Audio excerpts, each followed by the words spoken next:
Hey, everybody, it's Scott Steen with winnersandwhiners.com coming to you with the Friday edition of Today in Sports Betting, one of my most fun shows of the day, of the week, as Scott and I get to pick our three favorite college football games and put our pride and our reputation on the line. It's all on the line here, Scott. It's all on the line. So Something like that. We still got a long way to go. we do have a long, we have a two. That's what I kept saying in the NASCAR contest. We do have a long way to go. You and I got off to kind of a what do you call a slow start last week, Scott. Let's just say, as we both went 1-2. You had the Army Black Knights, and they ended up taking care of business without any problems. It was actually one of my premium picks as well, so that was good. And I had the University of Louisiana Lafayette, or Louisiana, if you prefer, the Rajon Cajuns to take 11.5 and take care of business up there in Iowa State. They didn't even need it. They took that 11.5 and don't even need it. Don't even need that 11.5. We're going to go up there and we're going to beat them outright, and that's exactly what happened. And then things went downhill from us from there, Scott. As I had Clemson minus 33.5, and of course they were up by I believe they were up by 35. And Dabo called off the dogs for the first time in his career.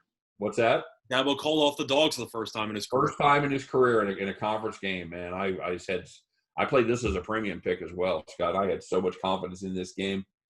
And they did exactly what they needed to do. And then they decided to see how many guys could actually play quarterback. Spoiler alert, the answer is still one. Actually, the second string guy didn't look bad. Third string guy threw a pick six. Not fun. So, and what hurt him even more is they put in some scrubs on defense. So anyway, blah, blah, blah. Wake Forest comes back and covers. Scott, you lost a bit of a heartbreaker there, and I actually had a play on this myself, just making it. Well, the one winner I had was easy. I had Army, which was a sweat-free win, no doubt about it. Just Army, I had, they had like 400 rushing yards and 5 rushing touchdowns. Killed it. Just killed it. It was stupid. They just couldn't be stopped on the ground. So that was an easy winner. Then my other plays, I had the Texas under with UTEP, where I beat a 3-point line move. And, I needed Texas to not score 50-plus, and they scored 59. Yeah, Texas beat this number by themselves. UTEP, yeah, that one capped right. They put up 3. Yep. So, yeah, they did their part, but Texas just couldn't help themselves. I think the first half, it went the way I thought it would. I thought Texas would have basically around 40-something at half, and I was hoping they would call off the dogs. They did. And then in the fourth quarter, they were throwing the ball because they're a bunch of savages, and they scored. So that didn't work out. And then I had probably the best line beater of the week. I had Texas Tech. We do the videos on Friday, right? Mm-hmm. The game was Saturday. I had Texas Tech, Houston Baptist over 72. The line closed at 80. I beat an 8-point line move in the span of a day. And yet it lost because you had 3 possessions that ended inside the opposing 7-yard line with no points. And then Houston Baptist, who's a 40.5-point underdog, misses the 2-point conversion, which would guarantee overtime. So you had 3 possessions with no points inside of the opposing 7-yard line, and you had a missed 2-point conversion. They landed at, 68? Yeah. Not 68. Fun. Yeah, not good at all. So yeah, that was my 2 losses. But I beat 2 line moves. I can't complain about it. And that Texas Tech one was so brutal. Baptist threw for 600 yards. They had like 570 passing yards. Houston Baptist. It was just that kid can throw the ball. You're telling me. Yeah. 567 passing yards. Yeah, and then I had the under in the KU Coastal Carolina game. I figured that Coastal Carolina would just want to grind it out, but they were actually able to do whatever they wanted to against this dreadful KU defense. What was the total you got on there? 56. What did it finish at again? I don't know, 100. No, I don't know what the. I think on like low 60s. I think. Yeah, I want to say 65, 60 to 66. Let's see what the. I am curious to see what that total was.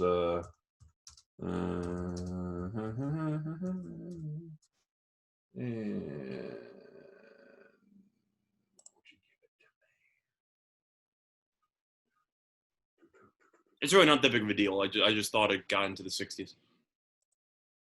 Yeah, of course. I'm looking it up here, and I have to answer the question to. No, okay. So I don't know what it's amazing. I don't know what the scores are when they don't win. You really don't need to. It's either a win or a loss. It ended up at 61. 61, is that what it was? Yeah, I thought it was low 60s. It was 61. Yeah, that's exactly right. And they were in.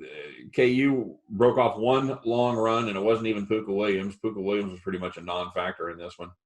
They broke it off with their other back, and that was really the only chink in the armor for Coastal Carolina, who just absolutely shut down a ridiculously bad KU team. I don't know how one team can be so consistently terrible, but anyway. Too much offense by Coastal Carolina, not nearly enough defense by a alleged Power 5 school. Scott, what do you think KU would do in like Conference USA or the Sun Belt? Do you think they would be 500? The Sun Belt maybe, because the Sun Belt, even though they did have a pretty good year last year in terms of talent, I think Kansas could probably compete in the Sun Belt. Okay. If you talk about Conference USA, I think they would be slightly below 500. Okay. Yeah, I think you'll probably agree with me on that. They're so bad. You agree with that, though? I think Kansas could go around 500 or a little bit above in the Sun Belt. Maybe. There's a lot of teams that like to run the football in the Sun Belt, and as we saw, they are not good at being able to stop the run. So anyway, we each go 1 and 2. That's a long way of saying we each had a bad week. But we deserve better. I would say we both deserve better. I didn't play it, but my team is the K-State Wildcats, and they looked just dreadful. Kansas lost to Arkansas State. You hate to see it. Yeah, Kansas State loses to Arkansas State. Yeah. By the way, Scott, Arkansas played well, though. I'm not surprised they won. They had a game under their belt already, so they had something to go with. And they were down some starters with the COVID as well. Yeah. Fun fact: if you live in southern Kansas, where the Arkansas River runs through, it's actually known as the Arkansas River. I did not know that. But... Yeah. See, I told you it was fun. Fair enough. All right, let's talk about this week, buddy. Let's get back on the winning side. Oh yeah, good news, by the way. I made all of these lines last night, so all these lines are still available. So huge progress we're making on this side of the stream. Terrific. I'm going to go first. You went first last week. I'll kick it off this week. I'm going to take a look once again. I'm going to ride my only success story once again into the dirt as the Louisiana Rajon Cajuns take on the Georgia State Jaguars. The Panthers. Panthers, sure. Huh? It's the Panthers, but sure. What did I say? Jaguars? Jaguars, South Alabama. Scary big cat, whatever. The Georgia State scary big black cats, whatever, whichever one you want to. I don't. Either way, you're taking the Raging Cajuns. I am taking the Raging Cajuns minus 17. I think this is the standout for me is going to be their rushing game against a Georgia State defense that was dreadful against the rush last year, 119th in yards per game, 121st in yards per carry. The good news is they get a lot of those guys back, so yay. This is a Cajun defense that impressed me last week against Iowa State. I did not expect their defense to do that well. Yeah, they had 2 returns. They had a long breakaway for a touchdown that pretty much gave them the victory over Iowa State. But I think game was being able to limit and a pretty powerful Iowa State offense. They get a Panthers team here that has a new quarterback and a new featured back. Those are the 2 guys last year that are no longer there, accounted for 70% of their offense. I think there's going to be some growing pains with Georgia State. Give me the Rajon Cajuns minus 17. Yeah, well, just to touch upon that as well, I like the play. Georgia State somehow actually made a bowl game last year. Good for them. They did. They got smacked by Wyoming. But if you look at who they played last year, they had the miracle win against Tennessee, which I can't really say was a miracle, but nobody really expected them to beat Tennessee. They beat Army, and Army had a down year. They scored 50-something points against Troy, 50-something points against Arkansas State. I got to assume last year was a bit fluky because this program's been terrible in years past, so I don't think they suddenly turned a corner. Lafayette finally gets to prove that last week wasn't exactly a fluke against Iowa State. I know Georgia State isn't that good, but I got to assume Lafayette's just going to try to destroy them, and I think that they'll probably win by 20-something. So, yeah, I like the play. All right, very good. What do you got? So my first play, I'm going to be going with a team that's going to be making its season debut, which is a bit dangerous. But I'm going to be going with UCF minus 7, which is available on Fox Bet at minus 118. It's mostly available at minus 7.5, but Fox Bet still at minus 7, and I do like that key number as they take on Georgia Tech. I know Georgia Tech ended up beating Florida State. I I'm not that impressed by that victory. I know that it was a good win based on the projected line. I just don't think Florida State's that good, and they haven't been good for a while, and it was their first time with a brand new head coach. So I'm not surprised that they had a little issues at the start behind a new regime with a limited offseason, et cetera. So I'm not surprised Georgia Tech ended up winning that game. Doesn't change the fact that going into the year, Georgia Tech was supposed to finish last in the ACC. This team isn't very good. And you know UCF has speed in bunches. And I just think that UCF's going to go no huddle. Georgia Tech's going to have no idea what they're going to do defensively. And I expect a ton of big plays, even have Anderson in the backfield, et cetera. Dylan Gabriel's back at quarterback. I think he's going to have a couple of big plays there. The ground game's going to be very good. They run extremely fast. I think Georgia Tech can simulate that type of pace in practice. And for that reason, I think UCF should win this game by 2 touchdowns. The question you have with Georgia Tech is the offense good enough to keep up with UCF on the scoreboard? And the answer is no. I think if UCF scores 30-plus points, they're going to win this game by double digits. All right, very good. You know, I was definitely surprised that the Georgia Tech offense was as competent as it was, being just a year or two for their coach there. And we talked a little bit about it last week, as this is a guy that basically brought in a pro-style offense to a team that was full of triple option recruits. So obviously last season wasn't going to go well. You kind of figured that this season wouldn't go well either until he started getting some of his own guys in the upperclassmen roles. But they did beat a Florida State team that was they were ranked. Whether or not it was deservingly so is a separate story, but technically they were ranked. But now they have to go up against the top 15 team in the country, and they're 7-point underdogs. Yeah, I don't really care. I just think UCF is a completely different animal than Florida State, despite what the AP rankings tell you. I don't think Florida State's any good. Yeah, I agree with that. And I got sucked in. Is just, how do you prepare for UCF? Yeah, I don't know. That's a fantastic offense that the offensive coordinator, he was the Josh Heupel that runs down there in Florida. He was the OC for a lot of Drew Lock's years in at Mizzou. And he's definitely an offensive genius. The issue I have with Georgia Tech is, let's just say that they're able to score 20 points. Are they going to actually limit UCF to 27? No, they're not. That's not going to be it. That's what I'm saying. I think UCF's going to score 30-plus points, and I don't think Georgia Tech is going to score more than 23. So for that reason, I think 7's too low of a number. I think this number should be closer to around 10. All right, I'm going to continue with laying points with the favorites here as I take a look at SMU and the North Texas Mean Green. You know what? I like this SMU team a lot. They struggled a little bit last week. They had to knock the rust off, but I like this kid Buechele, transfer from Texas. Mean Green, they got some serious problems on defense. They struggled to stop Houston Baptist as in their first game. And SMU pretty much is like a bigger, faster D1 version of Houston Baptist. I think the Mustangs, I think they got that game under their belt. They got to knock off a little bit of the rust. They had an extra week to prepare as their game against TCU was canceled. So that gave them an extra week to get ready for the North Texas Mean Green. And I don't think that spells any kind of fun at all for the boys down there in North Texas. Give me SMU minus 14. Well, this is going to be a pretty fun one because we're going head-to-head here. I'm going with North Texas. What's the number you got for SMU? 14. Yeah, so I'm going with North Texas plus 14. Everything that you just said, I'm doing the opposite. No, actually, the reason why I like North Texas in this spot, I just didn't think SMU looked that good in their first game. I know that Buechele's very good. They have a good offense. I get it. The defense against Texas State was pretty underwhelming, and I think that's pretty easy to admit. Texas State gave up, 50 points to UTSA, and SMU's offense looked lost for a decent portion of it. The defense wasn't very good. The game was tied late in the third quarter. I know North Texas's defense didn't look good against Houston Baptist. I know Houston Baptist's defense isn't very good, and they scored 57 points as a result. I think this game's going to be a shootout. I think both teams could easily get into the 40s. The issue that I have with taking SMU laying the points is twofold. First of all, I think both teams could easily score 30, 40-plus points in this game. So I think it's going to be a shootout. I think North Texas should be able to go blow for blow with SMU.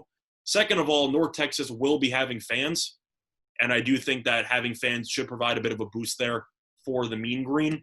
And I think that SMU, despite the fact that they did enough to beat Texas State, I think it's a little bit different when you have to go on the road and have to face opposing fans, which SMU struggled with against Texas State because they only won by 7 on the road. They go up against the road again in a team that has a very solid offense. And Bean, who took over for who ended up taking over the starting quarterback position, looked really good in week 1. And I think that North Texas has enough offensive weapons to keep this game close. Do I think North Texas is going to win? Maybe not. But I think this game should be within single digits or 10 points max. I think both teams have tremendous offenses. So I think that this game should be very high scoring. I think this game should come down to the wire. All right. Good enough. So, yeah, we're going to go head-to-head on that one. So we'll see what happens. Excellent. Taking a look as the Miami Hurricanes take on the Louisville Cardinals.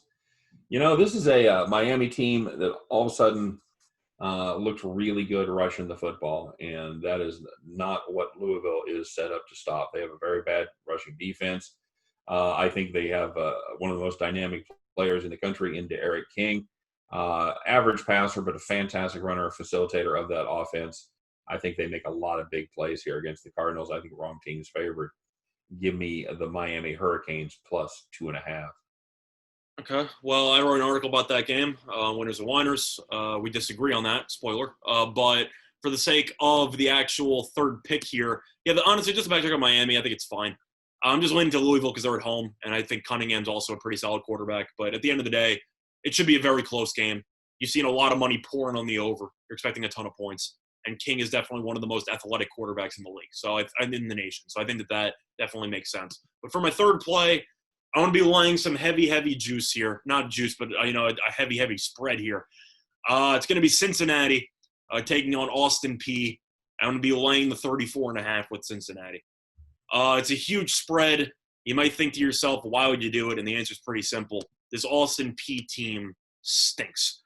You have to see what they did in week 1, their second game against Pitt. They lost 55-0. They were down 44. They were down 42-0 at the half, and the only reason why it wasn't 55-0 was because of the fact that they ended up reducing the length of the second half. Scott, you still there? God damn it.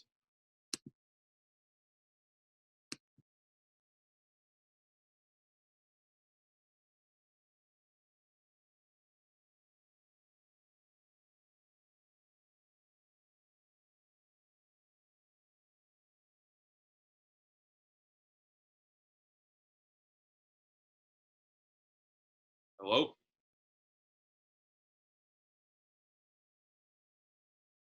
Hello?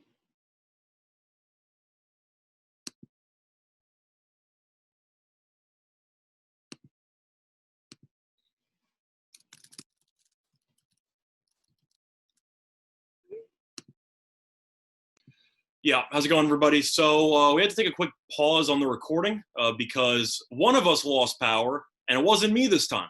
So we ended up pausing the recording right before or right in the middle of my third pick for the week. Scott, nice of your Wi-Fi to join us again. That was my wife plugging in a new power strip and seeing how much we could draw. So apparently with all my lights on and the power strip going, it was a little too much for that particular circuit. So, yeah, sorry, gang. It's all good. But anyway, so as I was saying before I was rudely interrupted. No, just kidding. Yeah, so my first two picks I already gave out. My third pick is going to be on Cincinnati minus 34.5, which is available on FanDuel at minus 110 as they end up taking on Austin Peay. Now, I know that at first glance you're going to look at this line and say, Cincinnati's laying a Clemson number. What's the story? And the answer is Austin Peay is really, really bad at football. If you want to break down what happened last week with Austin Peay, it was kind of a bad beat for some or a bad push for some, as Austin Peay ended up losing 55-0 to Pittsburgh. They were down 42-0 at the half. And then both coaches decided, you know what, let's shorten the game to 10 minutes a quarter in the second half. So they did, and as a result, the game ended up not being long enough to count for action. But that doesn't change the fact that they still lost 55-0 to Pittsburgh in a shortened game, and they were down 42-0 at the half. Now they're, after losing to a Pittsburgh team that wasn't ranked, that's, I'd say, decent in their respective conference. They're going up against a Cincinnati team that's ranked, has a phenomenal defense, a solid rushing attack, and I just think Austin Peay is going to get very overwhelmed, and I don't think they're going to score.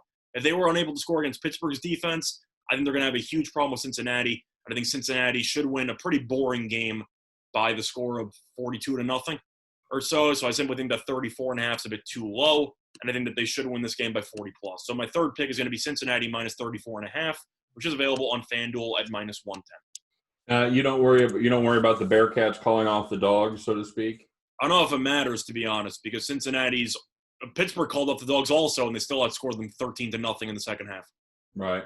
So I don't think Austin Peay is very good, and I think Cincinnati, even though they might call off the dogs at some point, first of all, it's Cincinnati's first game, so they might actually let them stay in a bit longer to try to get them more reps. And second of all, if Cincinnati loves to run the ball, that's not going to suddenly change if they call off the dogs. So I think that Cincinnati is just going to run it down their throats. I don't think Austin Peay is going to score, and I think Cincinnati should win a pretty easy game here in a very boring fashion. 42-0, 40-0, something like that. So, yeah, I think this game's going to be close. Okay. Really, it's a lot of points. It's a lot of points, but Austin Peay, after losing 55-0 against a team that's inferior to Cincinnati, doesn't exactly instill much confidence with me and the Governors. Yeah, I get that, and they do bring back they do bring back Ritter. They bring back the quarterback. He's a pretty good dual threat guy, as he ran for 650 yards last year and 5 TDs.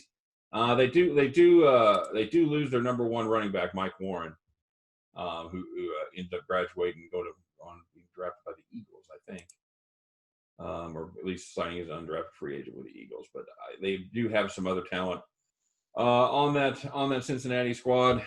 I just don't see Austin Peay scoring more than 7 points in this game. No, the part about it that I worry is Cincinnati is so dependent on their ground game, so they're probably not going to have big, quick strikes. But you know what? I don't hate it. I looked at that game as well. I got to assume they're just going to dominate the line of scrimmage like Pittsburgh did and just absolutely demolish them at the line of scrimmage. Well, yeah, and of course you're 34.5. That's a good number. You're less than 5 touchdowns. And when you 42-7, you win.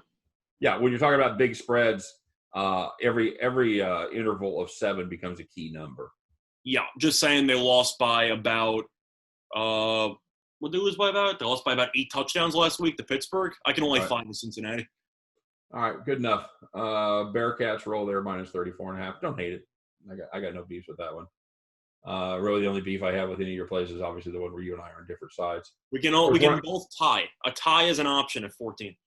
Yeah, that's true. That's true. All right, guys. Well, there you go. Well, just to make sure, since we had a pause in there, I think we should just recap what our plays were. You want to go first? Sure. I have Louisiana minus 17 over Georgia State. I have SMU minus 14 over the next North Texas Mean Green, and I have the Miami Hurricanes plus 2.5 over the Louisville Cardinals. Scott? Okay, so I got UCF minus 7 at minus 118 on Fox Bet. I have Cincinnati minus 34.5 at minus 110 on FanDuel, and I have North Texas as a head-to-head battle with Scott. I got North Texas plus 14 and minus 110 on Fox Bet. There you go. Should be quite the battle, everybody. So make sure you tune in next Friday to see how we all did. But I know Scott and I are excited about having college football back as well. Yeah, I know we're doing NFL tomorrow. We are doing NFL, so we'll have our NFL show up tomorrow morning. Actually, will be our NFL show where we will be breaking down every game. There you go. Well, that's not. Yeah. Huh? We're doing the. I thought we're doing the 3-piece. I think we owe it to him to do every game, Scott. Because I'm actually with you on that, but I was going to stick to the format. Yeah, we break down every baseball game, we break down every basketball game, and the NFL is that's the one that's the straw that stirs the drink right there. Yeah, that works for me. All right, cool. Give us in case you thought you were gonna have the afternoon off. Now you get the handicaps of NFL stuff. So. Oh no, it means I won the NFL contest by forfeit. So that's all that means. How do we do that? I was 0-3. You beat me. Oh, is that right? I was 0-3. You beat me. What did I hit? You hit the Bills. Okay, that's right. Okay, yeah. All right, very good. So that'll be the NFL show tomorrow. Make sure you check that out as well. For myself, for Scott Reichel, don't forget to stop by, check out Winners and Winers Deep Dives. You want to learn about the Austin Peay Governors? That's your place right there. They've got multiple paragraphs written about the Austin Peay Governors. So make sure you stop by winnersandwiners.com before you make a play. All right, you'll be glad you did. You'll thank me later. For myself, for Scott Reichel, for all of us over here at Winners and Winers, appreciate you stopping by. Good luck on all of your plays, not just today, but tomorrow and over the weekend as well. Hope everybody stays safe and stays healthy. And we'll see you next time on Today in Sports Betting. Take care, everybody.